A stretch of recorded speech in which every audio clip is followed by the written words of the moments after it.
Buenos días, ¿cómo están todos? Vamos a dar inicio al webinar del día de hoy. Si tienen alguna pregunta, por favor, hay un módulo de preguntas y respuestas que están en su pantalla, la cual pueden ir llenando. Van a ser absueltas al final de la exposición. Yo calculo que más o menos a las 9:40, más o menos deberíamos estar terminando para dar unos 20 minutos de preguntas y respuestas. Después, en caso de que no se pueda responder por un tema de tiempo, tengan en cuenta que hay un correo que se llama eventos, prcp.com.p, donde pueden hacernos llegar sus preguntas.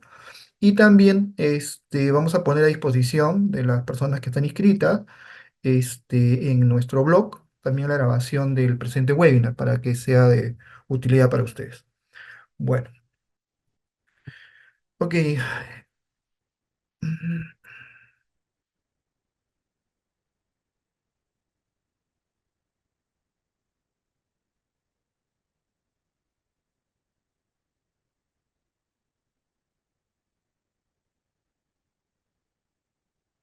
¿Me confirman, por favor, si están viéndose la pantalla?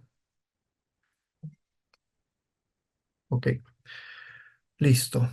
Bueno, nos han pedido pues hacer una exposición, digamos, de cuáles son los alcances del Plan Ambiental Detallado en Minería 2024, ¿no? Y, y si bien el título dice Nueva Oportunidad de Regulación Ambiental, esto tiene relación con los antecedentes.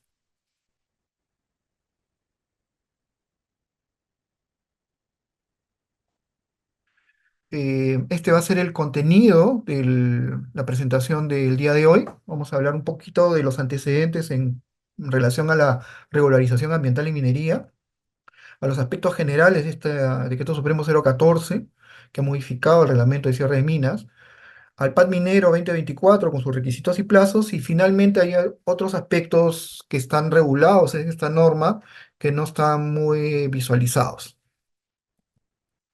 ¿Cuáles son los antecedentes de regularización ambiental en minería? Bueno, hay que tener en cuenta que esto no es nuevo. En realidad, como ven ustedes en la diapositiva, ya ha habido, digamos, tres normas que han regulado temas parecidos o muy similares a lo largo, digamos, de las regulaciones que ha sacado el Ministerio de Energía y Minas. El primero de ellos fue el Decreto Supremo 078/2009 EM, en el cual yo también pude participar en parte de su aprobación, donde se regularon dos figuras, ¿no? Que no estaban previstas, digamos, en la regulación anteriormente, que era el Plan de Remediación Ambiental, que se conoció como PRA, que lo que regulaba era el cierre de componentes mineros construidos sin certificación ambiental. O sea, ¿qué pasa con estos componentes que han sido, digamos, implementados por titulares mineros en sus unidades, que por no tener certificación ambiental de alguna manera se les impedía, obviamente, incorporarlos en un plan de cierre de minas? Entonces, para eso se creó el PRA. Posteriormente, en el año 19 fue derogado y, en mi opinión, no debió hacerse porque era bastante útil en ciertas cosas, sobre todo para que la autoridad pudiera evaluar la pertinencia de las medidas de cierre, ¿no? A pesar de que no tenía certificación ambiental. También se regulaba en el artículo 8 el estudio de impacto ambiental excepcional, que básicamente era la primera figura dentro del marco del SEIA que establece, digamos, que se pueden regularizar componentes construidos sin certificación ambiental. De esa norma, los plazos que se habían previsto era de 30 días hábiles para acogerse y 6 meses para presentar el expediente, ¿no? Contado desde la fecha de acogimiento. Posteriormente, transcurrieron 5 años, y este es un dato relevante que luego vamos a comentar, con la aprobación del Decreto Supremo 040/2014 M, que fue en noviembre de ese año, pero que entró en vigencia en marzo del año 2015. Se aprobó en el nuevo reglamento ambiental para actividades mineras, una cuarta disposición complementaria final que reguló la memoria técnica detallada, que esta vez sí fue una figura que permitía también la regularización de componentes, pero que tuvo, digamos, mejor acogida por los titulares mineros. A diferencia del estudio de impacto ambiental excepcional, que me parece que solamente se formularon pocos. Básicamente, en el primer caso se debió a de que se pedía, de alguna manera, la suspensión de actividades mientras se regularizaba el componente, y eso de alguna manera alejó a los titulares de poder utilizar esa primera, digamos, método de regularización. La 040 estableció el MTD, como se conoce comúnmente, donde el plazo de acogimiento era de 60 días hábiles, y luego tenían 90 días hábiles del acogimiento para presentar el MTD, ¿no?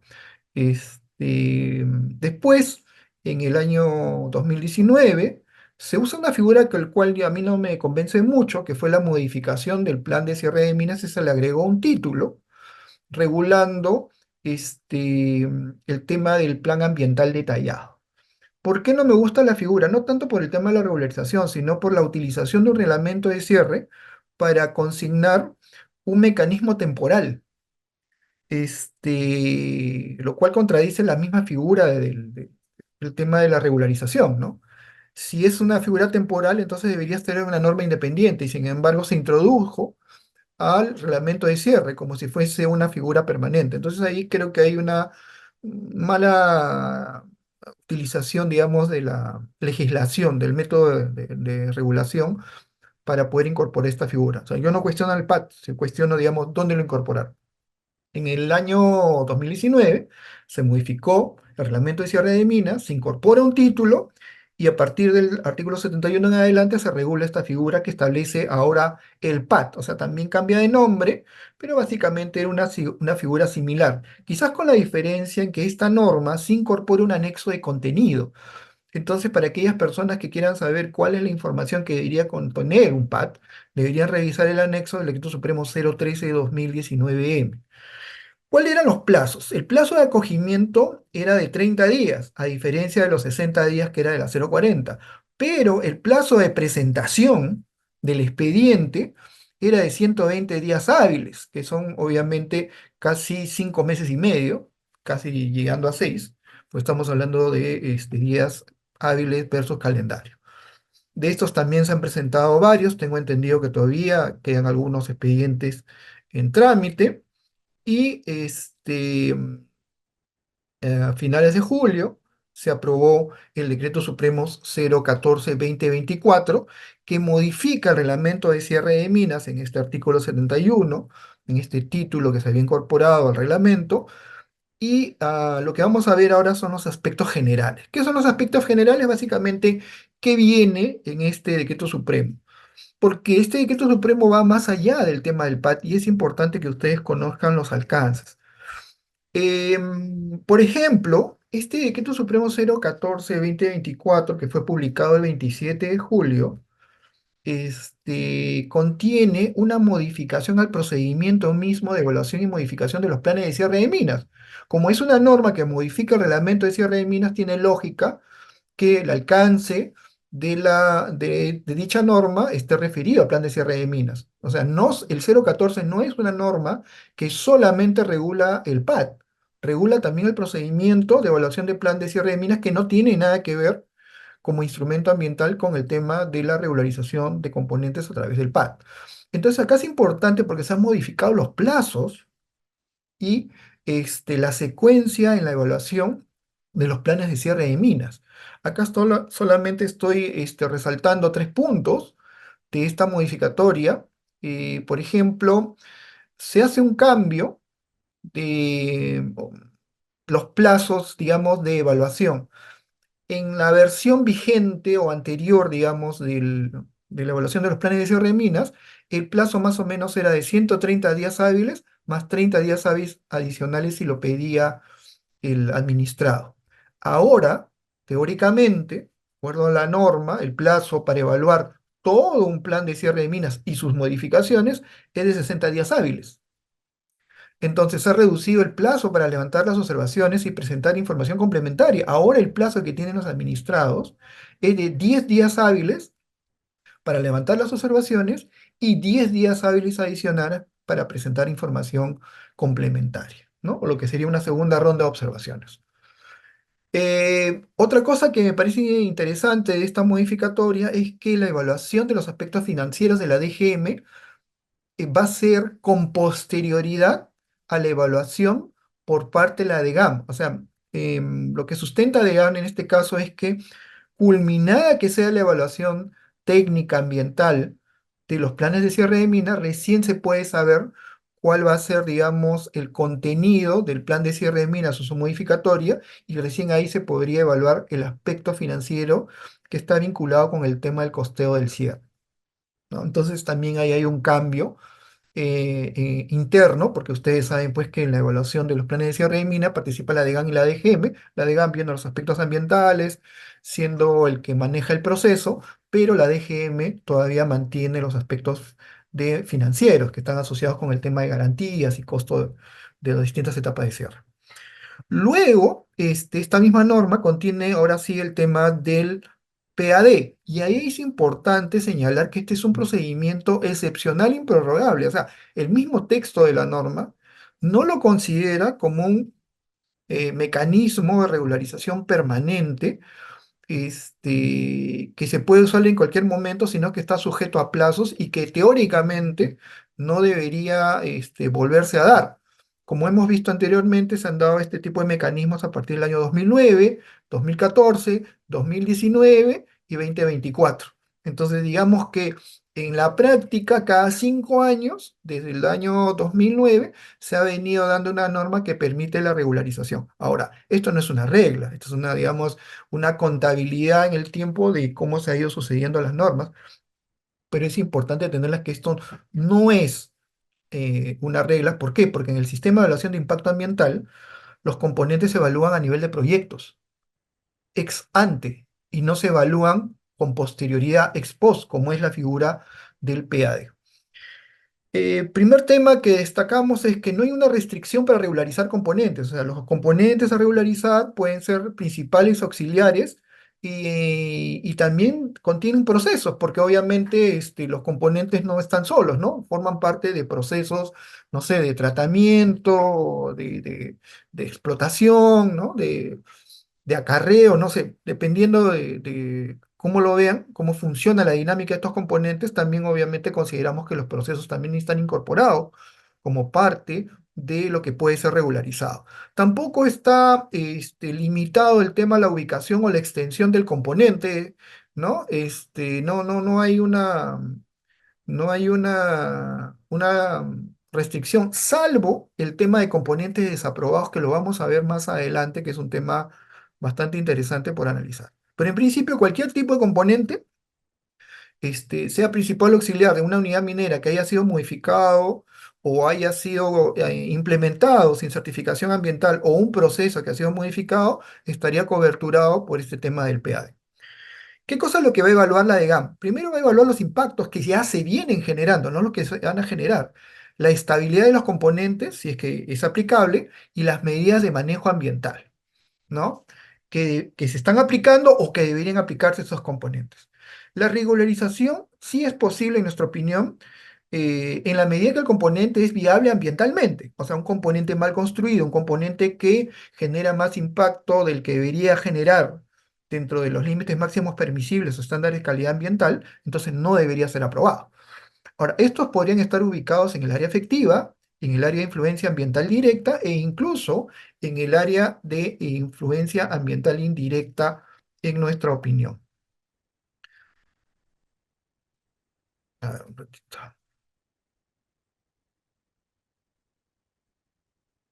También es posible la regularización de componentes en áreas naturales protegidas, y también y algunos procesos o componentes que estuviesen vinculados con el ANA, porque a veces hay dudas si es que estos temas podrían ser regularizados. Sí, en la parte ambiental. Obviamente después se tendrán que gestionar los permisos ante las autoridades correspondientes, en vía de regularización, obviamente. Ahora, otra parte de este texto tiene que ver con un tema que no es PAT, que no es cierre, que tiene que ver con el detalle de información sobre componentes auxiliares de instrumentos ambientales antiguos. Entonces, lo que está previendo este decreto supremo es que todos aquellos componentes auxiliares aprobados con anterioridad a la 040-2014M, este, pueden, si no tienen detalles de su extensión, capacidad, características, entonces pueden ser incorporados al estudio ambiental, pero esto no requiere una evaluación en principio. No estamos hablando de un componente nuevo o un componente que se construyó sin certificación ambiental, sino estamos hablando de componentes auxiliares construidos al amparo de regulación antigua, pero que no tiene información clara y que les para generando contingencias frente a las autoridades de fiscalización. Ahora, primer tema, componente auxiliar. La pregunta acá sería, ¿cuál es componente auxiliar? ¿Qué es un componente auxiliar?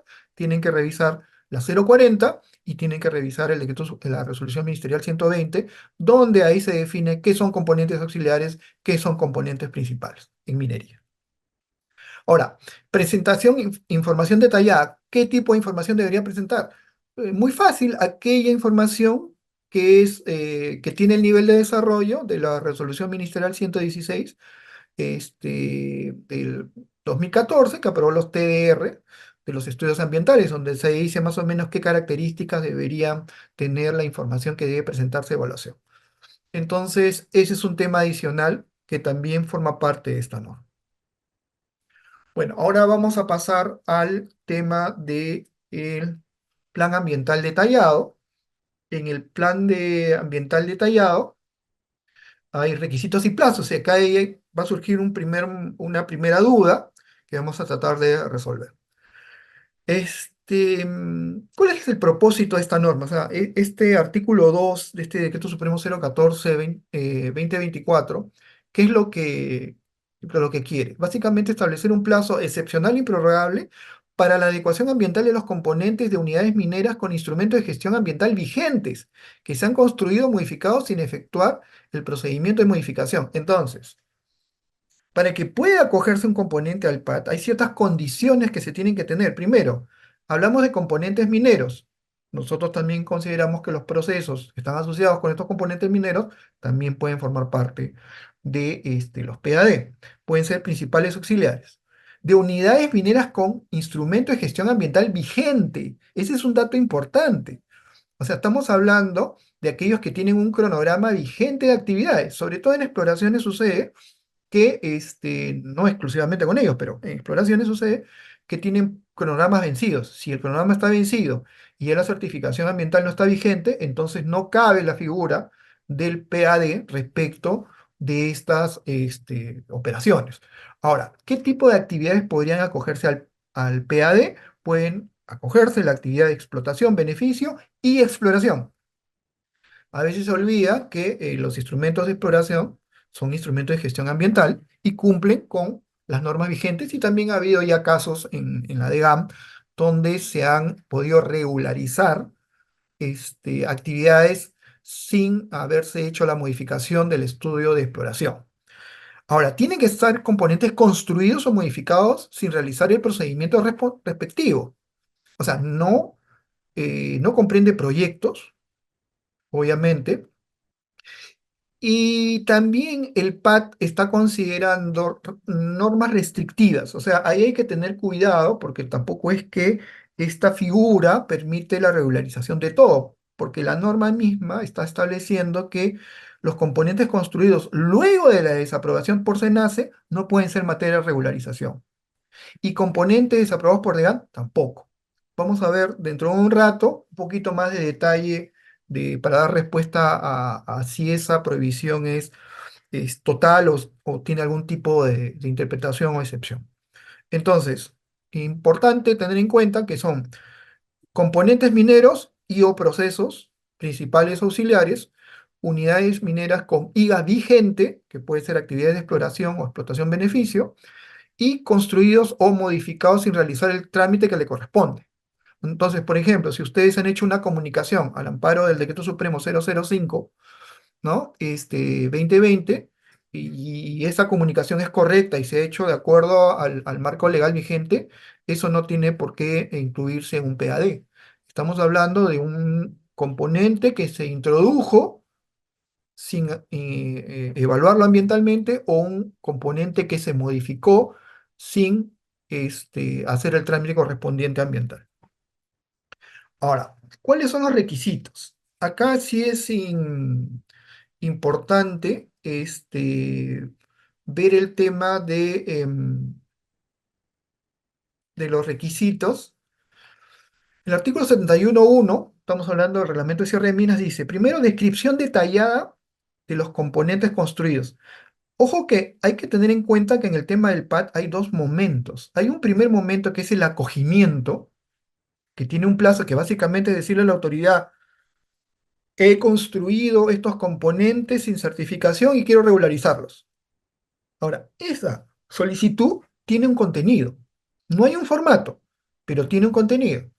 El contenido es una descripción detallada de los componentes construidos o modificados. Entonces, ¿cuál es el alcance de esa descripción? Yo sugiero que vean los términos de referencia comunes aprobados por la Resolución Ministerial 116-2015 MEM, porque ahí se dice más o menos cuál es el nivel de detalle de información que debería tenerse. Ahora, tengan en cuenta que si estamos hablando de componentes construidos, no estamos hablando pues de factibilidad o de, ¿cómo se llama? O de ingeniería de detalles. Teóricamente deberían tener la información inclusive de detalle final, ¿no? Planos a subir. Después, la ubicación en coordenadas. Ahora el tema es la ubicación del centro del componente o la ubicación del polígono. Mi recomendación básicamente es que si la información se tiene que transparentar y poner la información completa, incluyendo los datos del polígono. Después, se pide también fotografías con fecha de lo construido o modificado. Entonces acá el tema a dilucidar es hasta qué fecha puedo tomar la foto, hasta qué fecha podría ser la fotografía que tengo que adjuntar. Porque ojo, esto no es información que puede presentarse, sino que es obligatoria. Los tres primeros ítems de esta parte de requisitos son obligatorios. Sin ellos no se podrían acoger. Descripción detallada, ubicación en coordenadas y fotografías con fecha de lo construido o modificado. ¿Cuál sería la fecha posible? En mi opinión, hasta un día antes o al mismo día de la fecha de acogimiento, ¿no? Si tienen fechas, fotografías antiguas y el componente no ha cambiado, podría utilizarse. Pero mi sugerencia sería que se tome la fotografía más reciente, anterior a la fecha de acogimiento. Porque, ojo, estos son requisitos para el acogimiento, no para el tema de evaluación del expediente. Y opcionalmente, lo que dice el reglamento es que se pueden presentar, ¿cómo se llama? Documentos que digamos que forman parte de medidas u órdenes de tipo administrativo que hayan sido dictadas por autoridades que ordenen hacer algo, y por eso se implementó. Entonces, no ha habido un estudio ambiental, más bien ha habido una medida administrativa o correctiva por parte de una autoridad de fiscalización, y eso es el sustento del componente que se implementó. Normalmente está asociado con temas de gestión ambiental, ¿no? Pero eso es opcional. O sea, si no se tiene eso, no significa que no se pueda realizar. El procedimiento es la comunicación al acogimiento a la OEFA y a la DEGAM. Ojo con eso. Ustedes se tienen que acoger y presentar la documentación a la DEGAM, pero también se tienen que informar de este acogimiento a la OEFA. Y el plazo es de 90 días hábiles, cumpliendo con todos los requisitos. Entonces, la comunicación se tiene que hacer en el plazo de 90 días hábiles y cumpliendo los requisitos que están en el artículo 71.1. Ahora, mi sugerencia es presentar primero el acogimiento a la OEFA y luego adjuntar ese cargo a la DEGAM, porque si la DEGAM no sabe o no conoce que se ha acogido o se ha informado a la OEFA, probablemente les haga un requerimiento que demore su trámite, ¿no? Después, el acogimiento, como ustedes están informando a la OIFA que han construido algo sin certificación ambiental, eventualmente en los PAS que se inicien, no se va a poder discutir pues el tema de la responsabilidad, ¿no? Porque ya se está aceptando que se ha incumplido en liga vigente. Ahí lo que se puede hacer es más bien se acepta la responsabilidad al inicio del procedimiento sancionador, se puede obtener una reducción de la multa, lo que sí obviamente se puede hacer es discutir el cálculo de la multa, porque no siempre pues OIFA va a hacer un cálculo adecuado al inicio de un procedimiento sancionador.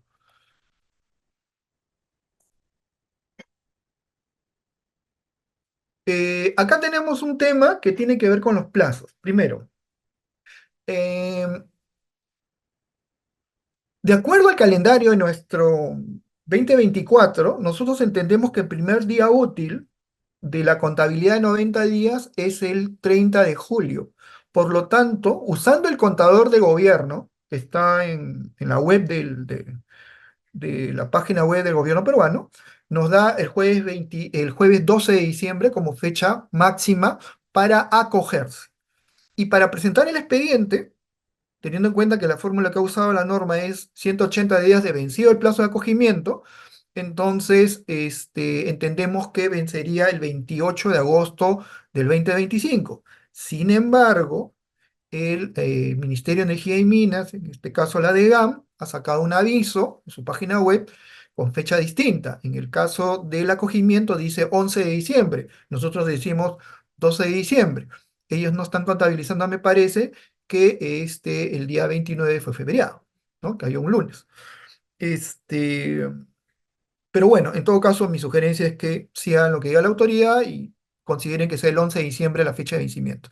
Y en el caso del acogimiento, de la presentación ya del expediente, sería el 9 de septiembre, cosa que cambia dramáticamente con la fecha de agosto que hemos puesto nosotros. Entonces, ahí lo que me dijeron, de lo que pude averiguar, fue que como el gobierno peruano está cambiando a veces en qué momento se hacen efectivos los feriados, ¿no? Por este tema, digamos, de favorecer el turismo interno.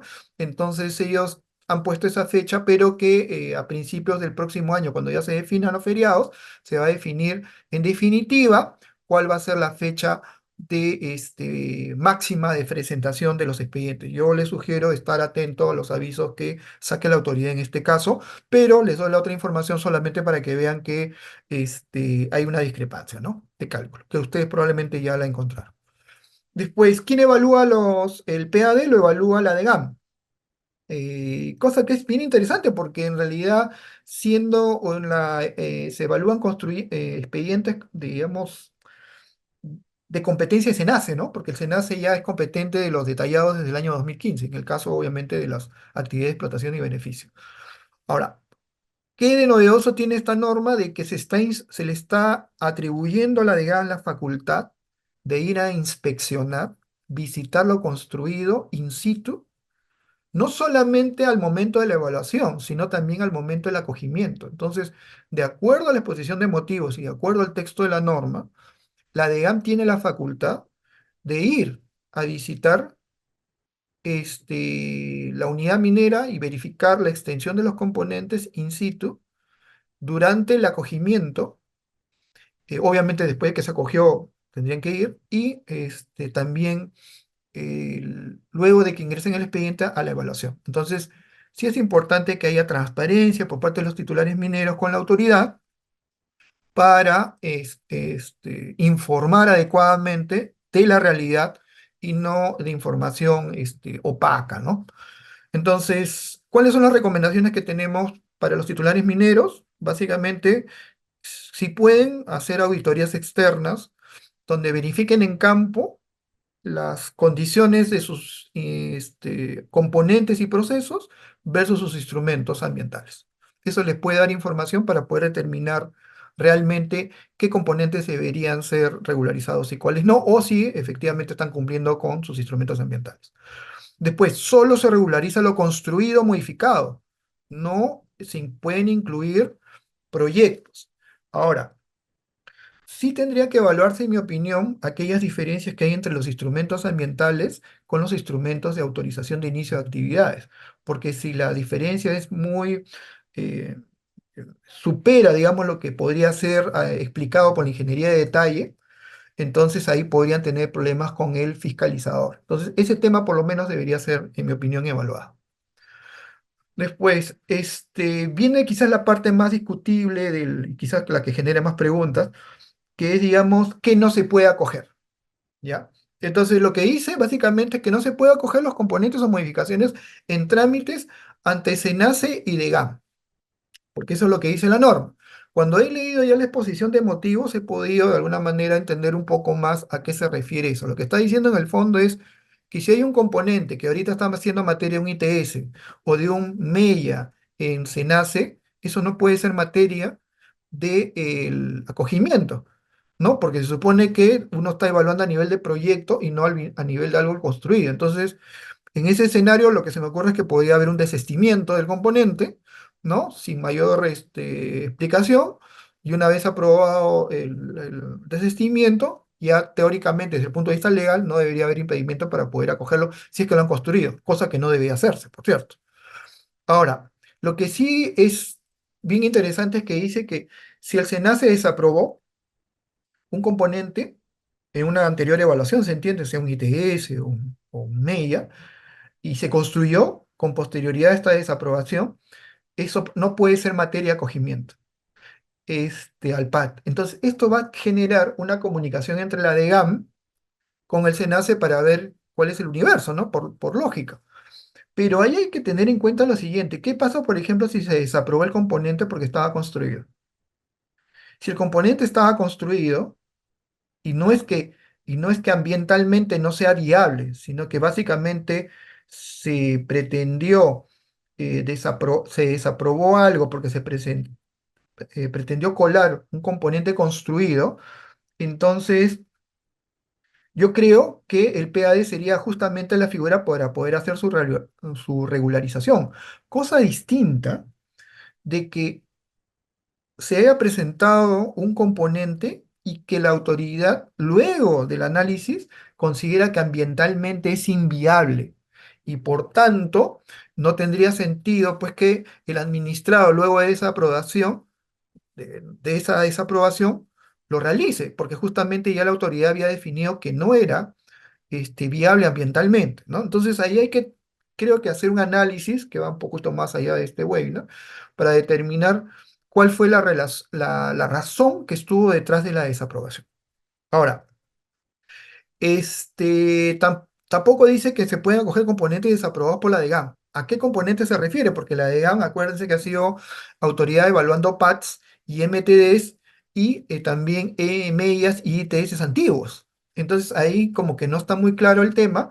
Lo que dice la exposición de motivos es que se refieren a los PAT o MTD. O sea, si un componente fue desaprobado por DGAM y quedó firme esa resolución, respecto de un PAT anterior, un MT anterior, no podría ser acogido en este caso, ¿no? Ahora, yo creo que también habría que hacer el análisis a ver de cuál fue la naturaleza de la desaprobación, porque a veces no es que sea desaprobado porque sea inviable ambientalmente, sino porque no se subsanó una observación o no se dio la información suficiente para poder ser evaluado. Entonces, yo creo que habría que quizás restringir la interpretación de la desaprobación como un impedimento para coger componentes, aquellos casos en los cuales la desaprobación fue por la inviabilidad ambiental del componente, o sea que la autoridad determinó que las características de ese componente construido no estaban adecuadas a las normas vigentes. No hablo del tema de la evaluación ambiental, sino el tema de su impacto y su manejo. Entonces, eso sí podría ser una razón válida para no poder ser materia de regularización. Los plazos que tiene, digamos, para presentar el expediente, ya les mencioné, 180 días hábiles, que evalúa la DGAM, los impactos, la estabilidad, las medidas de manejo ambiental de los componentes construidos. Se pueden regularizar componentes en áreas naturales protegidas, obviamente con la opinión favorable de CERNAM. También, si tienen impactos a cuerpos de agua o usan agua, también podrían ser materia de regularización. En este caso, la autoridad le pedirá opinión a Lana. Y ¿cuál es el plazo que tiene la DGAN para pronunciarse? Nosotros sabemos las limitaciones que tiene la autoridad en cuanto a tiempo, personal y carga de trabajo, pero legalmente el plazo es de 30 días hábiles en total para todo el expediente, teniendo 20 días hábiles las autoridades para hacer observaciones y los titulares solo tienen 10 días para subsanar las observaciones. El procedimiento tal como está previsto es de una sola ronda, lo cual en mi opinión es un limitante, pero así está regulado, ¿no? Y finalmente, otros aspectos que son aplicables a las unidades mineras antiguas. Ya salimos del tema del PAT, y el PAT ahorita no es el tema. La tercera disposición complementaria final de este decreto supremo lo que señala es que se le da la potestad, la facultad a los titulares de mineros de presentar información detallada de componentes auxiliares aprobados en instrumentos de gestión ambiental anteriores a la 040.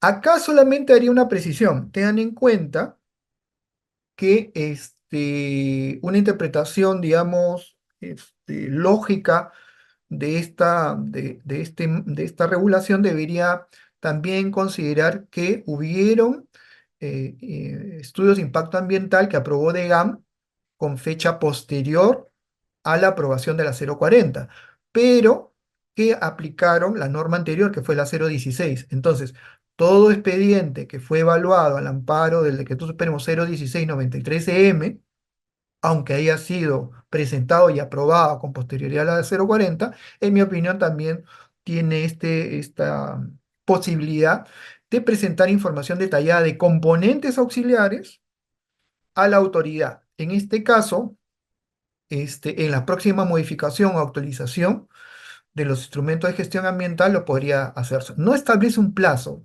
Aparentemente ahí se podría entender que es la modificación inmediata siguiente o la actualización inmediata siguiente. Eso no está muy claro, pero en todo caso, no hay un límite máximo, no hay un plazo máximo, acá no hay que acogerse, sino básicamente informar adecuadamente a la autoridad de digamos, de esta información detallada. Ahora, ¿por qué es importante? Porque generalmente cuando el fiscalizador, sea OEF o Sinermin o ANA inclusive, van a las labores y encuentran componentes auxiliares que no tienen mayor detalle de ubicación, características, ¿no?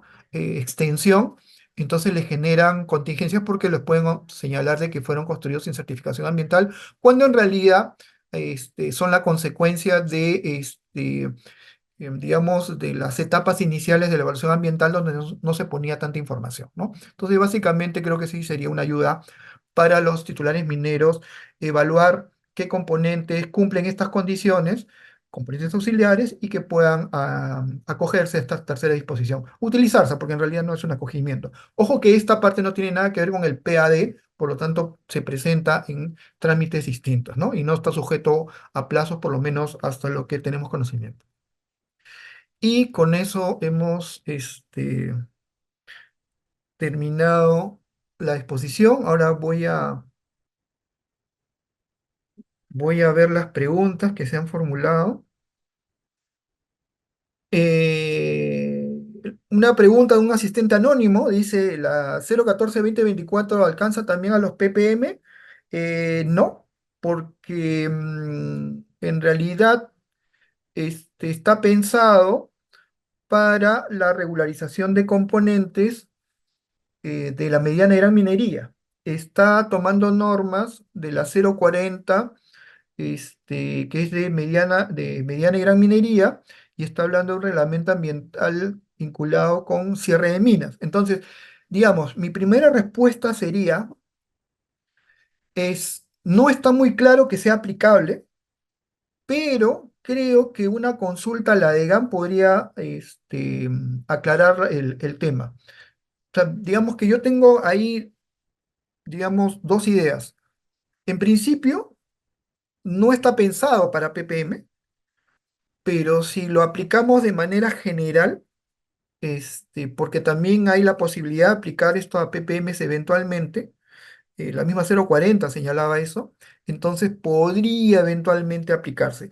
Creo que una consulta a la autoridad podría zanjar el tema, porque hay argumentos a favor y en contra para que sí y para que no. Pero lo que sí tengo claro es que no estuvo pensado para ppm. Inclusive, la exposición de motivos a la cual nosotros solicitamos por escrito la información, se señala como sustento el tema de la regularización de actividades formales de mediana y gran minería. No se menciona, según yo recuerdo, casos de pequeña minería o minería artesanal. Pero es una pregunta interesante, pero la verdad que la autoridad debería definir si es que tienen competencia sobre ese tema o no, ¿no? Además que, acuérdense que los ppm, salvo en Lima, son competencia de los gobiernos regionales. Y acá está muy claro que la facultad para evaluar los PAD solamente es de la DEGAM. No se hablan de gobiernos regionales. Entonces, digamos, El diseño de la norma está pensado para mediana y minería y no está pensado para ppm. Sin embargo, una interpretación con algún sustento bastante amplio, por ciento, no tan estricto, creo que podría dar lugar a habilitar también que los ppm, pero eso no cambiaría la autoridad competente. En mi opinión, tendría que seguir siendo la DEA, si es que es viable, no es un tema de una respuesta definitiva. Si una empresa cuya evaluador ambientales produce, pero tiene actividades mineras, canteras, reporta al también está dentro del alcance del PAT. Respecto de las actividades mineras, considero que sí, porque si bien el instrumento ambiental se produce, este, si estamos hablando de la cantera misma y se han hecho modificaciones donde la autoridad ambiental en minería ha opinado, entonces yo creo que la figura sí se podría utilizar. Pero lo que va a pasar es que esto va a generar una especie de triángulo, de un fenómeno en que involucre, produce Minem, ¿no? Ahora, según lo que yo recuerdo, me parece que se estaba pensando en Produce sacar una figura similar de regularización. Me parece haber escuchado algo al respecto, ¿no?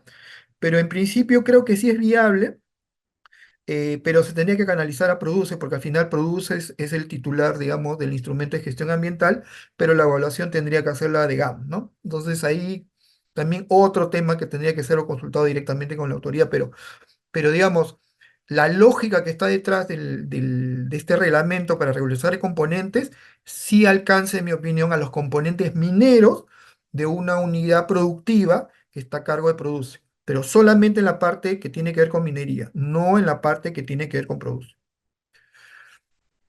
Em, Dice, ¿puedo incluir en un PAT las zonas de labores de explotación y exploración de actividad subterránea si profundicé más y me expandí tanto horizontalmente como verticalmente, contrario a lo declarado en mi estudio?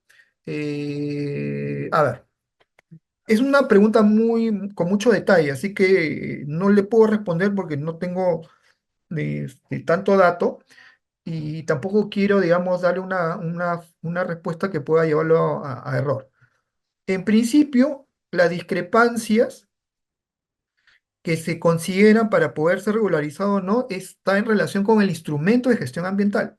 Entonces, si en mi instrumento de gestión ambiental yo dije que iba a ser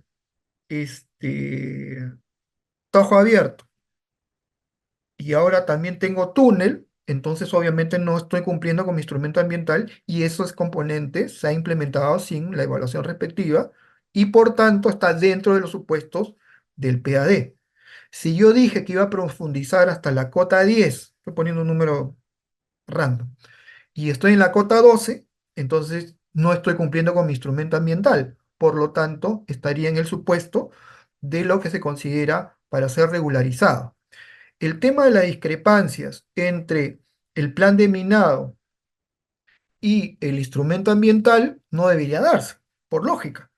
Pero si existe, en realidad es una información adicional que permite sustentar de que no se ha cumplido con el instrumento ambiental.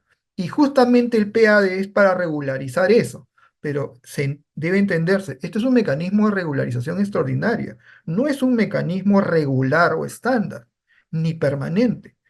Por lo tanto, digamos, estos desvíos del instrumento ambiental o reparos que no han sido detectados o que hubieran sido detectados, sí estarían dentro de los supuestos de regularización, ¿no? Hay una pregunta que se señala nuevamente, el PA también obliga a la pequeña minería formal, no en principio porque no está pensado para eso, pero creo que una interpretación amplia podría dar a eso, aunque tengo claro que el diseño de la norma no fue pensado para ppm. Dice, em, ya, em, creo que en el tema de la pregunta que hace el señor Map o la señorita Map, no sé, creo que hay un problema, ¿no? O sea, esto no debe ser un instrumento que debe ser utilizado para no cumplir con la norma. Porque lo que está diciendo en el fondo es, ¿qué pasa si mañana construyo y me acojo en diciembre?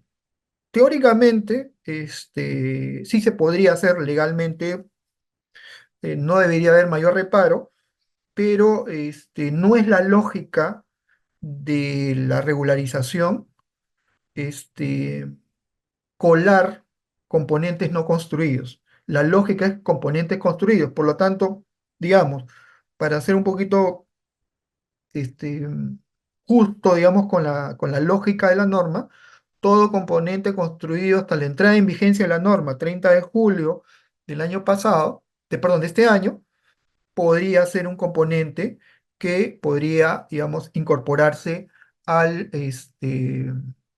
al PAD. No considero que sea una buena mecánica tratar de sacarle, digamos, la vuelta a la norma e introducir, pues, mañana construyo, ¿no? Hoy día construyo y lo regularizo. Ahora, ¿es viable? Es viable. Este, ¿Cumpliría con los requisitos que establece la norma? Sí, pero creo que no hay que abusar, digamos, de estas oportunidades porque lo que va a generar más bien es que ya no se den este tipo de mecanismos. Yo tengo mis reparos sobre esto porque creo que el PAD podría ser un buen mecanismo para regularizar sobre todo cambios en los instrumentos de gestión ambiental que tienen que ver con la gestión, no tanto con la producción, que es lo que más interesa, supongo, al operador minero, pero también en muchos casos la autoridad de fiscalización sanciona porque no se ha cumplido con el instrumento ambiental, a pesar de que lo que se ha introducido tiene que ver con medidas de gestión y no con temas de carácter productivo. Si un componente tiene iniciado el PAS, podría sí. No importa en realidad si esto ha sido supervisado, si ya tiene un PAS, si ha sido sancionado o no. En la medida que el componente fue construido sin certificación ambiental, y bueno, y cumple con esto de no haber sido desaprobado, ¿no? Por parte del SENACE o de la EGAM, podría acogerse. Entonces, el que tenga el inicio de el que esté supervisado, el que tenga ya el inicio de un procedimiento sancionador, no necesariamente impide el acogimiento, puede acogerse, ¿no? Ahora, no he hecho el análisis en realidad de hasta cuándo se podría hacer, pero entiendo yo de que teóricamente, inclusive hasta con una multa impuesta y discutida, debería poder acogerse, pero sí entiendo que va a haber un condicionamiento de que si ya se está aceptando la responsabilidad sobre la ejecución al momento en que uno se acoge el PAD, entonces obviamente no puede continuar un procedimiento, no puede continuar la impugnación por parte del administrado, tendría que desistirse. Porque si yo discuto la multa porque me estoy diciendo que sí cumplí y por otro lado estoy discutiendo, estoy informando a la autoridad que he construido sin haber hecho la modificación de mi instrumento de gestión ambiental, entonces estoy aceptando responsabilidad. No pueden darse esas dos situaciones. O sea, al momento del acogimiento hay que tener en cuenta que cualquier procedimiento de tipo sancionador que ya se hubiese iniciado va a tener que cambiar la posición del administrado frente al tema de si cumplió o no, porque al acogerse está reconociendo el incumplimiento, ¿no? Em,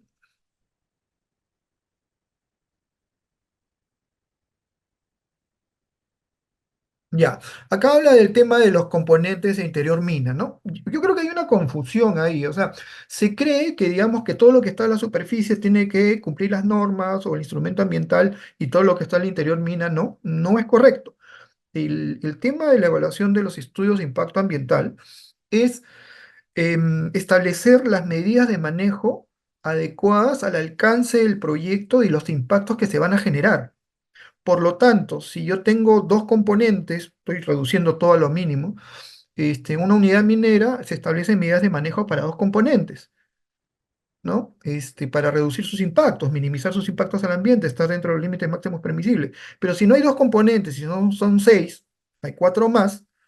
Entonces, la pregunta es, ¿cuáles son las medidas de manejo de esos cuatro componentes? ¿Generan o no generan impactos? Y si generan impactos, ¿qué medidas de manejo se han establecido? Para eso sirve el tema de la evaluación ambiental. El PAD, en el fondo, si uno lo ve desde el punto de vista ambiental de la autoridad, Es importante, porque lo que busca en el fondo es que se implementen las medidas de manejo para gestionar adecuadamente ese componente. Esa es la lógica de por qué se ha aperturado el tema del PAD, ¿no?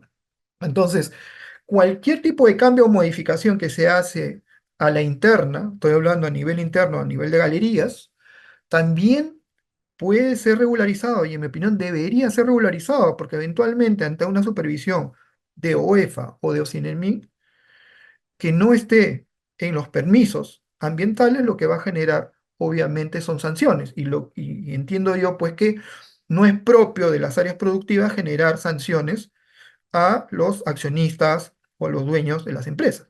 Entonces ahí hay que tener cuidado en la idea, o sea, acerca de la idea de que porque está en un socavón no va a ser materia de fiscalización, eso es incorrecto.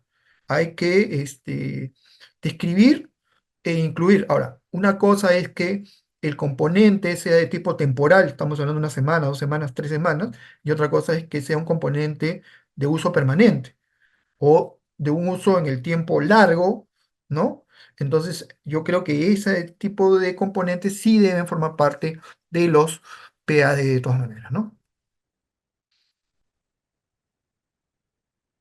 Ah, interesante. Esta pregunta sí, sí cruza dos temas de competencia. Por ejemplo, ¿qué pasa de unidades mineras que son ppm, pero que se encuentran en Lima metropolitana? Por lo tanto, la DGAM es la autoridad competente. Yo creo que la pregunta, es similar a las anteriores que me han hecho. Este PAD se aplica a los ppm. eh, de los antecedentes de la exposición de motivo, no se ha considerado que se aplique a ellos. O sea, no está pensado, diseñado para eso. Ahora, podría aplicarse, habría que hacer un análisis exhaustivo, pero yo creo que sí habría algunos argumentos como para que pueda ser aplicado. Pero lo que sí tengo claro es que la única autoridad competente para poder evaluar en la eventualidad que sea viable lo que menciono es que sea la de GAM, no los gobiernos regionales.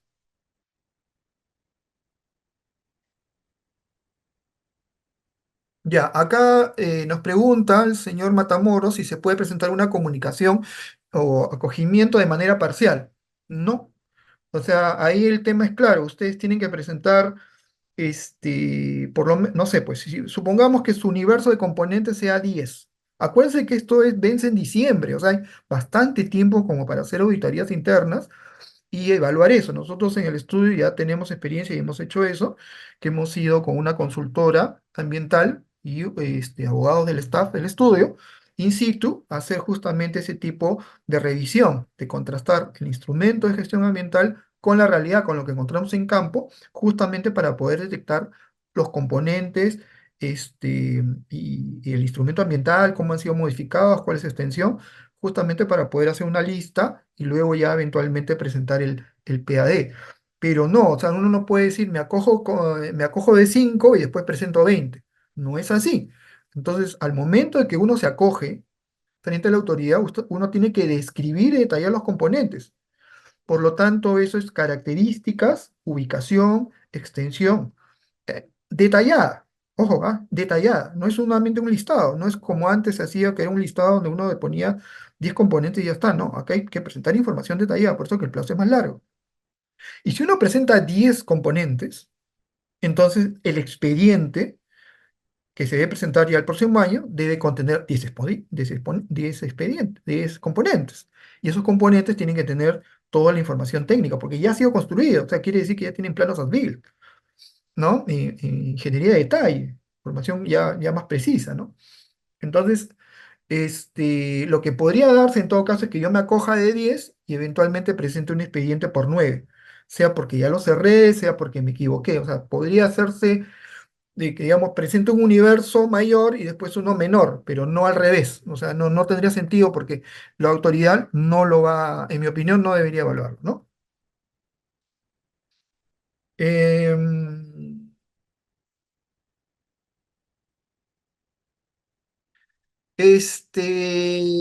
Acá nos preguntan si tengo un expediente de evaluación que es una modificación de un día de exploración, ¿puedo presentar el PAD?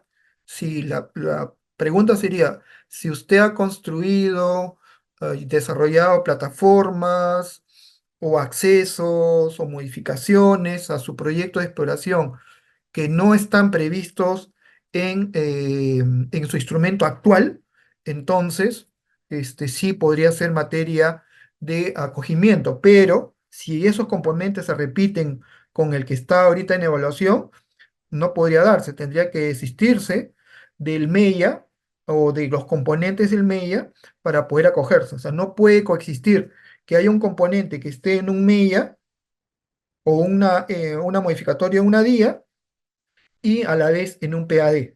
Es incompatible, tiene que estar en uno u otro. Y si ya está construido, obviamente no puede estar en un instrumento de evaluación ambiental. La pregunta es, en caso de que se presente un componente o varios componentes, ¿la multa sería la misma? Hay que preguntarle a la OEFA. No es, el PAC no hace un alcance de qué multa se tiene que pagar. Pero acuérdense que la OEFA evalúa los impactos por cada incumplimiento. Entonces no es que me detectó 100 componentes y o me detectó uno, es igual. No es así. Siempre el número va a influir en el cálculo de la multa. Bueno, la grabación ya se hizo. El ANA va a ser autoridad, sí, pero es una autoridad opinante.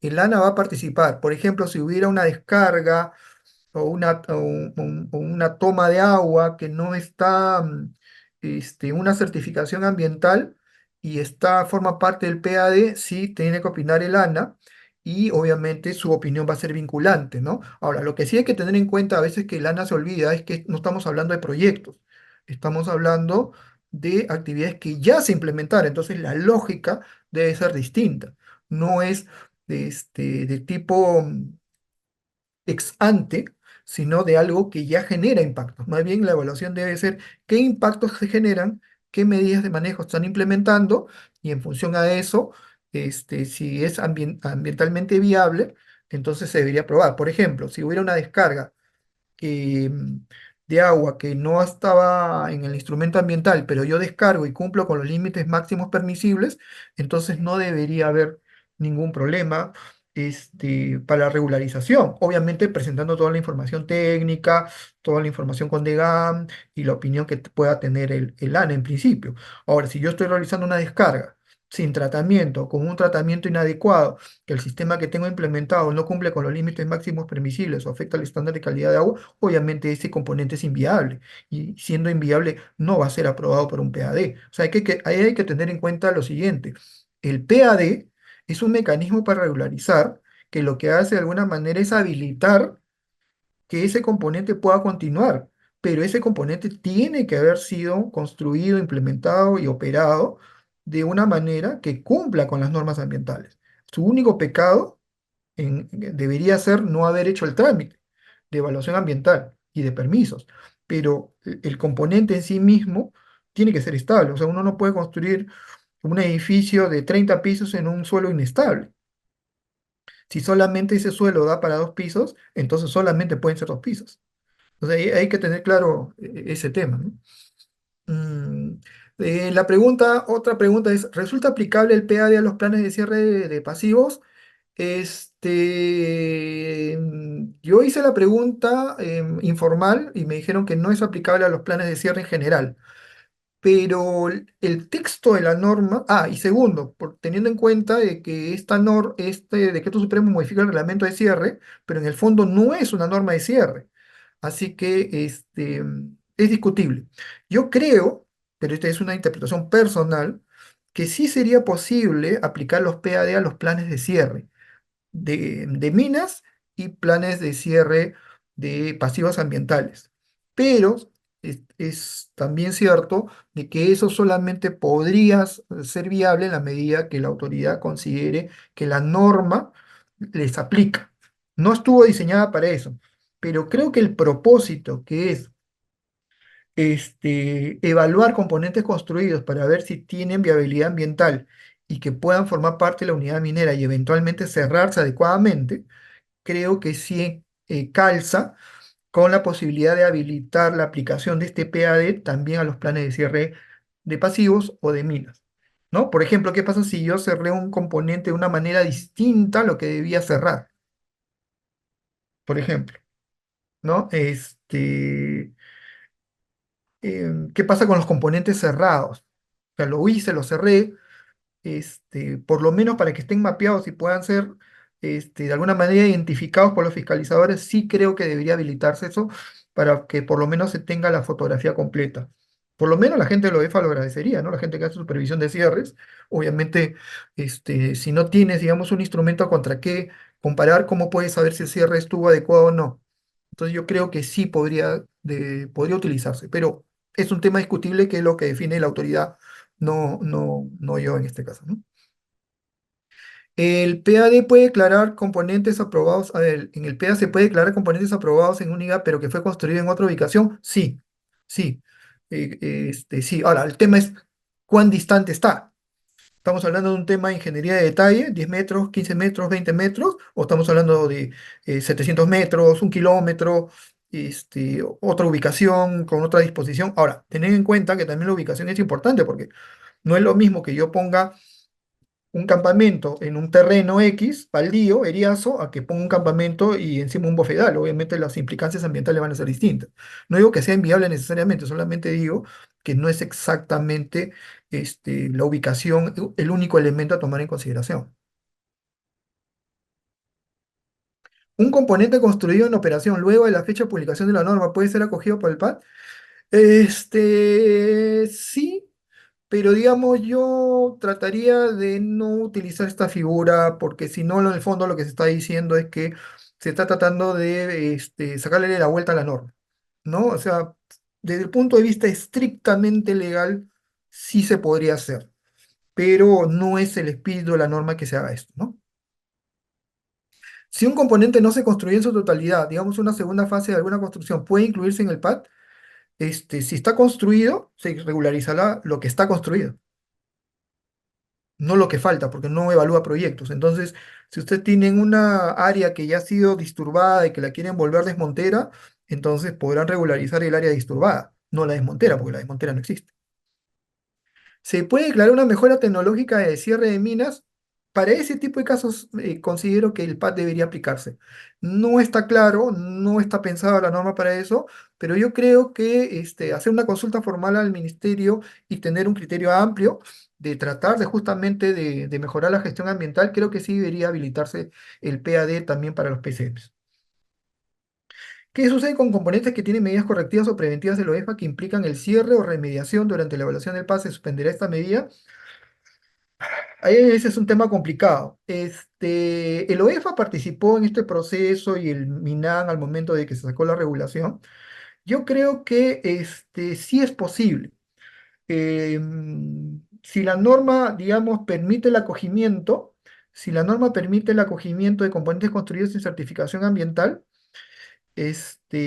creo que sí se podría regularizar y luego informar a la autoridad de fiscalización informando y pedir el cambio de la medida ordenada, ¿no? Señalando que se han acogido y por tanto lo que correspondería sería que la autoridad en definitiva se pronuncie. Y lo que a veces pasa, y lo que yo he visto al menos es que el OEFA lo cambiaría y lo que le pediría al administrador es infórmame cuando esté aprobado el PAD, ¿no? Entonces, creo que sí es posible, creo que sí es posible, pero eso no va a anular la multa y no va a anular las otras medidas, por si acaso. Y bueno, para ir terminando, una pregunta más. ¿Los TR para el acogimiento deben ser en totalidad como las RM-116? Ya que en 0 días hábiles es poco tiempo. Yo creo que 90 días hábiles es bastante tiempo, ¿no? Ya hemos visto que la norma les da un plazo más que suficiente. 90 días hábiles son más o menos unos 4 meses. O sea, información detallada de algunos componentes construidos, sí se puede obtener en esos meses. Yo no le veo, pues, la verdad, dificultad. Tiene, en mi opinión, tiene que ser información detallada con las características que señala esta resolución. Y bueno, y la última pregunta dice, ¿hasta en qué fecha de haber construido un componente de sin I es aplicable comunicar un componente? En mi opinión, lo más eh, correcto sería hasta el día 29 de julio. Obviamente no hay manera de poder saber si fue 29, fue 30 o como sea en agosto, pero más o menos eso creo que debería ser todo componente construido hasta julio, si quieren, del 2024. Yo creo que sí podría entrar a esto. Lo demás ya sería forzar la figura y también podría generar también este, que la autoridad misma de alguna manera ya no considere eventualmente otro PAD en el futuro, porque obviamente se le estaría sacando la vuelta a la norma, y no es la idea, ¿no? La idea es lo que ya se hizo, lo que ya está operando, lo que ya está funcionando, que eso sea lo que se regularice. Pero teóricamente, digamos, de un punto de vista solamente numérico, en fechas, digamos que algo construido hasta un día antes del acogimiento, que vence en diciembre de este año, podría acogerse. No es lo que yo recomiendo. Y bueno, les agradezco a todos. Muchas gracias por las preguntas. Como ya saben, han quedado algunas preguntas, me parece, pendientes. Había bastante participación del público. Les agradecemos el interés. Pronto estaremos haciendo otro tipo de eventos vinculados con minería o con otras áreas del derecho, y gracias por su participación. Ya en lo más breve posible pondremos el video de esta presentación a disposición, y estén atentos a los eventos que hacemos en nuestra página web y en el blog del estudio, donde constantemente estamos haciendo eventos vinculados con los cambios regulatorios o temas de interés del público en general. Muy agradecido por su atención y que tengan todos muy buenos días. Hasta luego.